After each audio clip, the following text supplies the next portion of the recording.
Good morning student. आज का हमारा टॉपिक रहेगा कक्षा 11वीं व्यवसाय अध्ययन के अंतर्गत अध्याय 9 आंतरिक व्यापार। ठीक है, तो आज का हमारा मेन टॉपिक रहेगा आपका कि आंतरिक व्यापार के स्वरूप क्या क्या हैं। तो देखिए, आंतरिक व्यापार के स्वरूप के अंतर्गत हम आज पढ़ने वाले हैं थोक व्यापार और फुटकर व्यापार। कि थोक व्यापार और फुटकर व्यापार होता क्या है, इसका आज हम क्या करने वाले हैं, विधिवत अध्ययन करने वाले हैं। तो चलिए, आंतरिक व्यापार के स्वरूप के अंतर्गत आज हम समझने जा रहे हैं आपका क्या, थोक व्यापारी। ठीक है, तो चलिए आइए समझते हैं हम थोक व्यापारी कहाँ से है।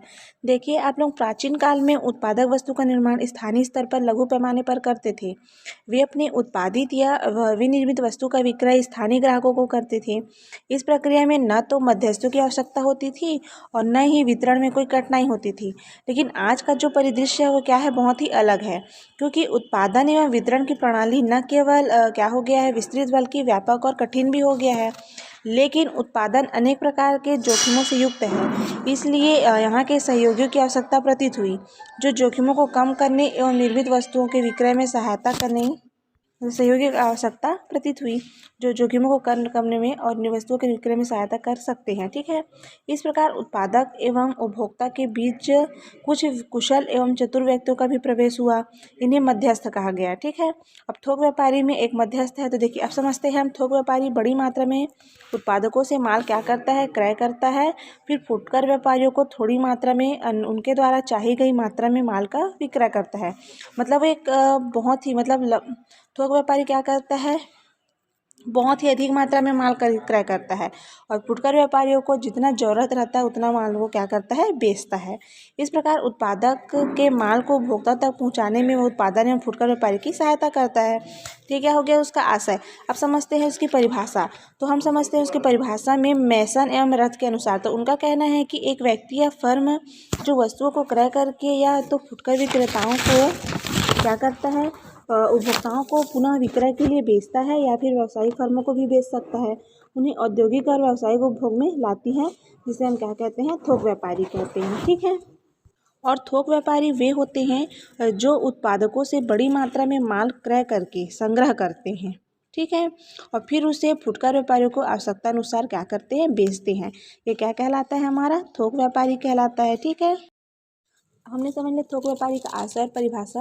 अब हम समझते हैं थोक व्यापारी की विशेषताएं। तो देखिए, थोक व्यापारियों को किसकी आवश्यकता होती है और किन किन की विशेषताएं क्या क्या है। उन्हें अधिक पूंजी की, बड़ी मात्रा में वस्तुओं का संग्रह करना, मांग पूर्ति में संतुलन बनाए रखना, सीमित वस्तु का व्यापार करना, मात्र मध्यस्थ होना, कम लाभ, बिक्री वृद्धि हेतु व्यय, गोदाम में माल का संग्रह और नमूने द्वारा व्यापार करना। ये उनकी क्या है, मुख्य विशेषताएं हैं।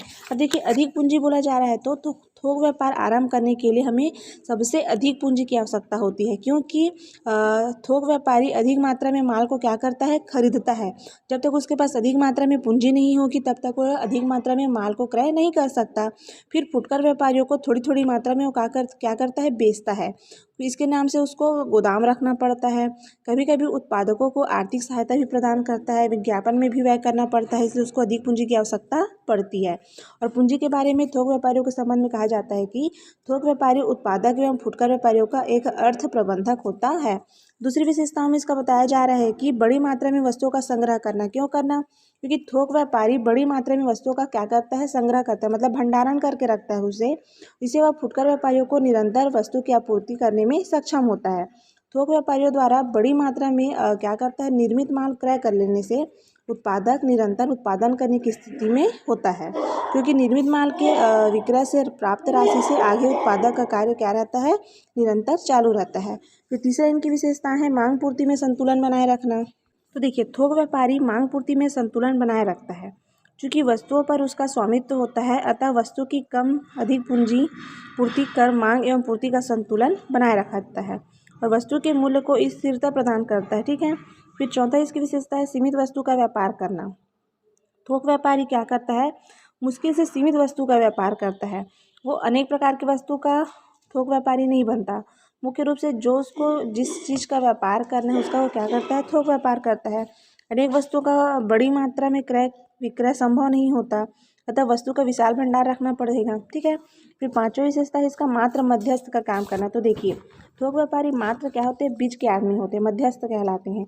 वह उपभोक्ताओं को माल का विक्रय नहीं करता है, अब इसके भी दो पक्ष होते हैं, पहला होता है विक्रेता और दूसरा होता है क्रेता। तो देखिए उत्पादक या विनिर्माता होता है जो उसका विक्रेता है वो, और क्रेता मतलब उसका उपभोक्ता जो माल को ग्रहण करता है। अर्थात थोक व्यापारी दोनों पक्ष में सम्मिलित नहीं है, ठीक है, इसलिए मात्र मध्यस्थ का काम करता है। छठवां पॉइंट है इसमें कम लाभ। तो देखिए थोक व्यापारी कम लाभ प्राप्त करता है, क्यों? क्योंकि हमें यह स्मरण में रखना होगा कि उसके कम लाभ का कारण उसकी पूंजी के ब्याज को लाभ की राशि में घटाना है। अर्थात विक्रेता का लाभ, फिर विक्रय मूल्य क्रय मूल्य को उसमें क्या करेंगे, हम घटाएंगे, फिर विविध व्यय को उसमें जोड़ेंगे, फिर पूंजी पर उसको ब्याज देना पड़ता है, ठीक है। फिर सातवां पॉइंट है इसमें बिक्री वृद्धि हेतु व्यय बोला जा रहा है। तो देखिए विक्रय वृद्धि हेतु विभिन्न प्रकार के व्यय थोक व्यापारी ही करता है, जैसे अभिकर्ता, दलाल या नियुक्त करना, विज्ञापन में व्यय करना, विक्रय साहित्य जैसे आपका सूची पत्र तैयार करना, मूल्य सूची तैयार करना, परिपत्र तैयार करना, ये सब उसका क्या करना रहता है, काम रहता है। और आठवां काम है उसका गोदाम में माल संग्रहण करना। अब माल में संग्रहण करना बोला जा रहा है तो ये बड़ी मात्रा में क्या करता है, माल क्रय करते हैं, इसलिए इन्हें माल रखने के लिए गोदाम की आवश्यकता पड़ती है। अतः गोदाम गृह भी वस्तुओं की प्रकृति के अनुसार होती है, ठीक है। अब मौसम जिस अनुकूल में रहेगा उसके हिसाब से उनको अपने वस्तु का क्या रख रखाव करना पड़ता है, चाहे वो ठंडी हो, गर्मी हो, चाहे वह बारिश का मौसम हो, मतलब उनको मौसम की स्थिति को देखकर ही माल गोदाम में सुरक्षित रखना पड़ता है, ठीक है। फिर लास्ट है आपका इसमें नमूने द्वारा व्यापार। तो नमूने द्वारा व्यापार क्या है थोक व्यापार में, तो ये जब माल विक्रय करते हैं तब केवल नमूने के तौर पर दिखाते हैं, फिर गोदाम से इन्हें देते हैं, ठीक है। वो केवल पूरे पैकेट खोल कर नहीं दिखाते, या तो नमूने के तौर पर आपको थोड़ा बहुत वो दिखा देंगे, उसके बाद उसको क्या करते हैं वो सीधा गोदाम से लाकर वो सीधा माल को क्रय करते हैं। तो ये क्या हो गया आपका थोक व्यापारी की विशेषताएं। देखिए हमने विशेषताओं को समझ ली। अब मैं आपको बताती हूँ थोक व्यापारियों के प्रकार। तो थोक व्यापारी के कितने प्रकार हैं, 3 प्रकार हैं। पहला है आपका विनिर्माता थोक व्यापारी, दूसरा होता है इसमें फुटकर थोक व्यापारी, और तीसरा होता है साधारण थोक व्यापारी। अब विनिर्माता थोक व्यापारी क्या होता है, तो ये जो थोक व्यापारी स्वयं ही वस्तुओं का क्या करते हैं, निर्माण करते हैं और दूसरे निर्माताओं का माल खरीदकर फुटकर व्यापारी को माल विक्रय करते हैं। ये एक प्रकार का थोक व्यापार हो गया। दूसरा हो गया इसी में फुटकर थोक व्यापारी।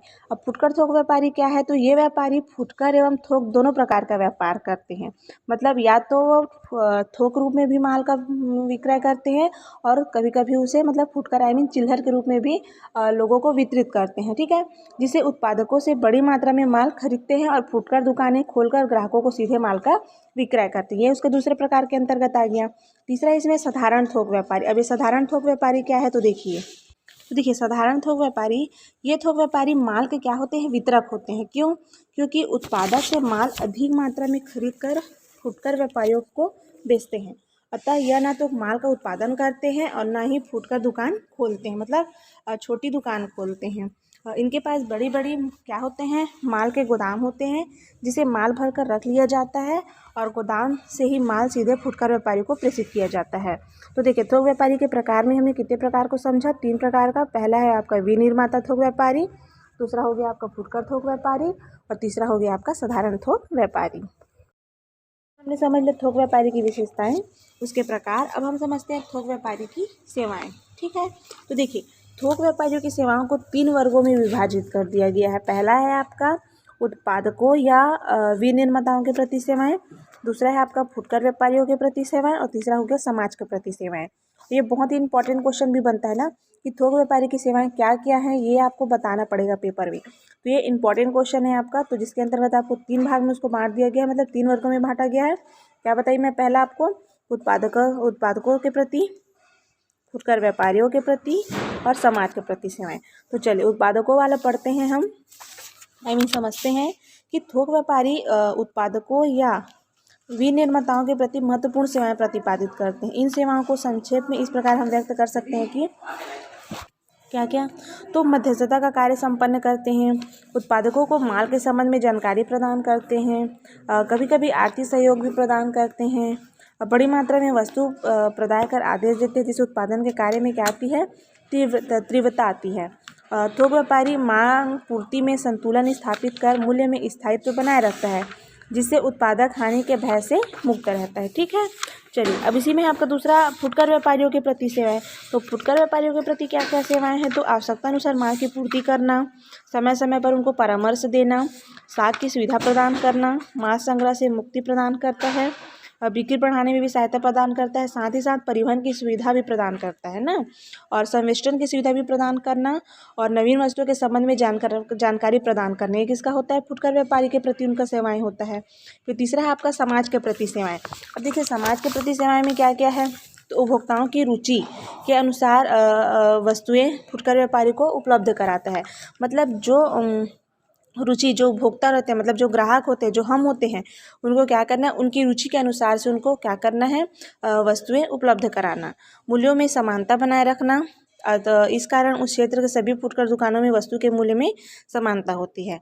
मांग पूर्ति में संतुलन बनाए रखना, रोजगार के अवसर प्रदान करना, वस्तुओं के चयन का अवसर प्रदान करना। ठीक है, ये सब किसके प्रति सेवाएं होता है? उनका थोक व्यापारियों का समाज के प्रति सेवाएं होता है। तो मैंने आपको 3 प्रकार की सेवाओं को उनका क्या किया, अध्ययन कराया।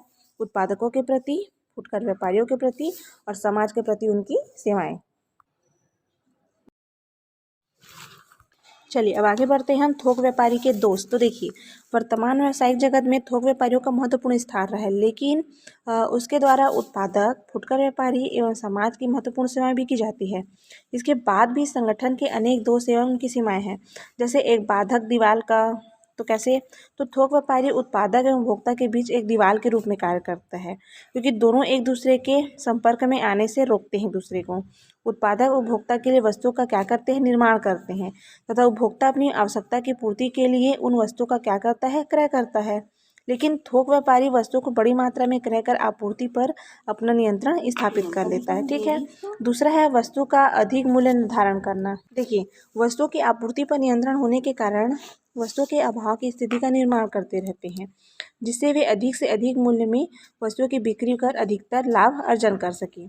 तीसरा है काला बाजार या चोर बाजार की स्थिति पैदा करना, जिसके नाम से उनको दोष उत्पन्न होता है। तो काला बाजार की स्थिति निर्मित करने में थोक व्यापारियों का विशेष हाथ होता है। इससे उपभोक्ताओं का क्या होता है, शोषण होता रहता है। फिर देखिए इसी में उपभोक्ताओं को भी हानि उठाना पड़ता है, क्योंकि उपभोक्ता को वस्तुओं का अधिक मूल्य देना पड़ता है तथा कभी कभी समय पर वस्तुएं प्राप्त भी नहीं होती। फिर है विक्रय नीति का दुरुपयोग करना। तो थोक व्यापारी शक्तिशाली स्थिति में होता है, अतः वह अपने अनुकूल विक्रय नीति का निर्माण करता है। और एकाधिकार का होना, मतलब केवल एक व्यक्ति का अधिकार होना, जैसे वस्तुओं का भंडारण कर थोक व्यापारी एकाधिकार प्राप्त कर लेता है, जिससे उपभोक्ताओं का शोषण होता है। ठीक है, तो ये क्या समझा हमने, थोक व्यापारी की दोष या हानि भी आप इसको बोल सकते हैं। हम अब आगे बढ़ते हैं, हम थोक व्यापारी की सफलता के साधन या तत्व बोला जा रहा है। तो देखिए इसमें पर्याप्त पूंजी का होना आवश्यक है, व्यापार का ज्ञान, बाजार का ज्ञान होना, माल का स्टॉक। ठीक है, तो देखिए सबसे पहले हम समझते हैं पर्याप्त पूंजी का होना। तो देखिए थोक व्यापार के लिए पर्याप्त पूंजी बहुत ही आवश्यक है, क्योंकि किसी भी प्रकार के व्यापार की सफलता पूंजी के अभाव में क्या रहती है, वह अच्छे से नहीं चल पाती है। लेकिन थोक व्यापार में पर्याप्त पूंजी के बिना व्यापार आरंभ करना ही संभव ही नहीं है। ठीक है, दूसरा है व्यापार का ज्ञान। तो जिस प्रकार का व्यापार किया जा रहा है उसका पूर्ण ज्ञान होना आवश्यक है। व्यापार से संबंधित वस्तु का प्राप्ति स्थान, वस्तु का बाजार, व्यापार से संबंधित नियम एवं अधिनियम, उसी प्रकार के अन्य व्यापार की स्थिति आदि का ज्ञान होना क्या है, बहुत ही आवश्यक है।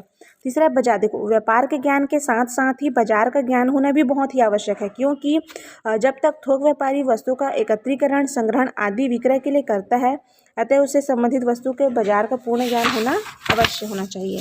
फिर चौथा है उसमें माल का स्टॉक। तो देखिए थोक व्यापार की सफलता उसके वस्तुओं के संग्रहण एवं भंडारण पर निर्भर है। इसके लिए उसे एक से अधिक भंडार गृहों की आवश्यकता होती है। वस्तु की मांग पूर्ति पर संतुलन बनाए रखना वस्तुओं का भंडारण पर निर्भर है। ठीक है, फिर है विज्ञापन एवं विक्रय कला का ज्ञान होना। तो देखिए वस्तुओं के विक्रय में विज्ञापन का बहुत ही महत्वपूर्ण स्थान है। विज्ञापन कैसे किया जाए इसका उसको ज्ञान होना बहुत ही आवश्यक है। विक्रय कला का भी ज्ञान होना आवश्यक है। क्रेताओं को प्रभावित करने के लिए विक्रय कला का ज्ञान माना गया है। ठीक है, अब बोला जा रहा है व्यापारी के व्यक्तिगत गुण के नाम से। तो व्यापारी के परिश्रमी एवं लगनशील होना आवश्यक है, क्योंकि व्यापार की सफलता उसके कठिन परिश्रम पर निर्भर करता है। उसके लगन एवं परिश्रम से ऐसे गुण हैं जो किसी भी कार्य की सफलता के लिए बहुत ही क्या है, आवश्यक है।